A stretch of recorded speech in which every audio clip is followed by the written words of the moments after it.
Burundi amategeko yagenaga ko nyuma y'icwa rya Perezida Habyarimana ari we wagombaga kwita aba perezida w'u Rwanda. Ndagira ngo nkumenyeshe ko mfite diplome ya licence chimiste. Jewe ntabwo nigiye kuba ministre. Ndafite diplome yanjye ho nzayijyana hose nzakora. Ndagira Mungu ntabwo yigeze ababazwa nuko ntari ministre. Ngira ngo narindiho ntarabawe. Ntabwo naburaraga.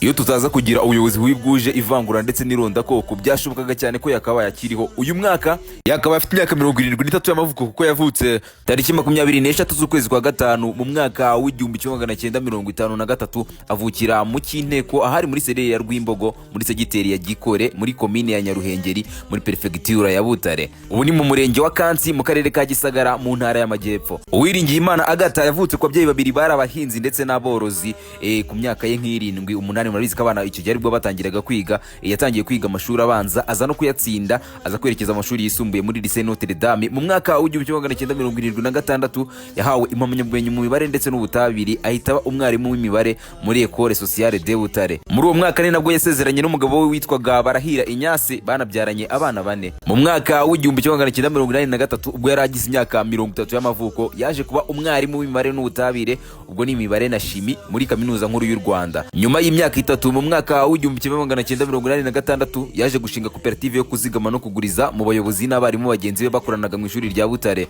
Ibi byatumye ashimwa n'abayobozi bakuru b'igihugu bituma mu mwaka w'1989 yoherezwa gukora muri Minisiteri y'Ubucuruzi. Mu mwaka w'1992 yinjiye mu ishyaka riharanira demokarasi rya MDR ritavugaga rumwe na leta yariho. Icyo gihe ingengabitekerezo n'amacakubiri byari byaragiye byarakuze mu Rwanda ari ibintu biri ku rwego rwo hejuru. Agatha Uwiringiyimana rero we akimara kugera ku buyobozi bwa Minisiteri y'Uburezi yahise akuraho politike y'iringaniza n'istumbanishwa rishingiye ku moko ryari riri mu mashuri. Ibi bikaba byarahise bituma yangwa cyane yangurunuka na benshi mu bayobozi barafite ingengabitekerezo y'amacakubiri. Tariki 17 z'ukwezi kwa karindwi mu mwaka w'1993 nyuma y'inama yari hagati ya Perezida Habyarimana n'amashyaka ataravugaga rumwe na leta, Agatha Uwiringiyimana yagizwe Minisitiri w'Intebe wa mbere w'umugore wari ubayeho asimbuye Dr Nsengiyaremye wari waramugize Minisitiri w'Uburezi. Twihuse cyane mu ijoro rya tariki 6 rishyira tariki 7 z'ukwezi kwa kane mu mwaka w'1994 nyuma y'ihanurwa ry'indege ya Falcon 50 yari itwaye Perezida Habyarimana Juvenali, nibwo intera hamwe n'abasirikare b'umutwe warindaga Perezida Habyarimana batangiye gushyiraho amabariyeri mu duce twinshi tw'umujyi wa Kigali no kwica Abatutsi. Muri uwo mugambi wabo rero wo gushyira mu bikorwa Jenoside yakorewe Abatutsi babanje kwica Minisitiri w'Intebe Madamu Uwiringiyimana Agatha kuko atarabashyigikiye na gato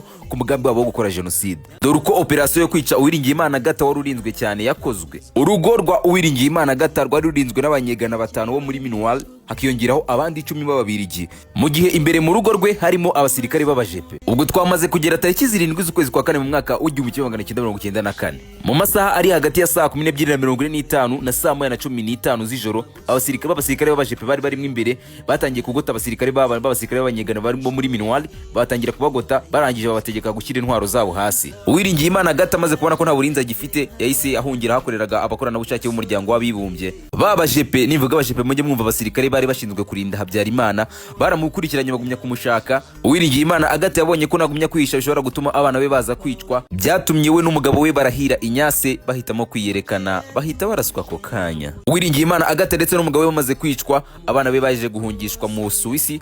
Mu gitabo cyitwa Shake Hands with the Devil bivugwa ko abana be bahungishijwe na Kapiteni Mbaye Dianye wari umusirikare muri Minual. Reka tugaruke mu buhamya sasa bugaragaza ubutwari bw'uyu Uwiringiyimana Agatha.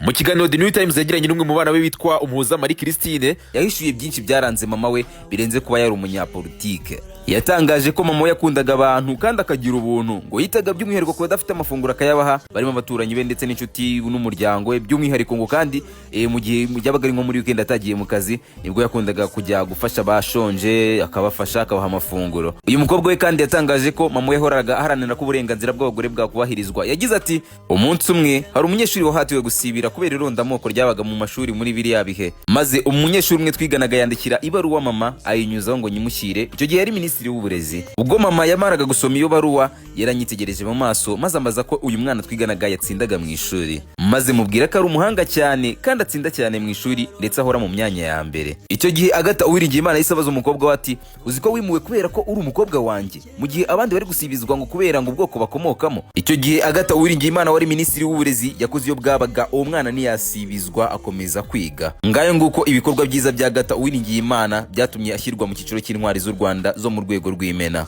Kuri ubu ngubu rero turi kwibuka abatutsi barenga miliyoni bazize jenoside yakorewe abatutsi mu mwaka w'1994, ariko tunazirikana ubutwari bwa bamwe mu banyepolitiki barimo na Agatha Uwiringiyimana banze gushyigikira umugambi wa leta yariho wo kwica ndetse no gutsemba ubwoko bw'abatutsi. Twibuke twiyubaka. Ndi Mideli w'Abanyarwanda. Umubyeyi atuje yamujyanye mu cyumba amubwira ko se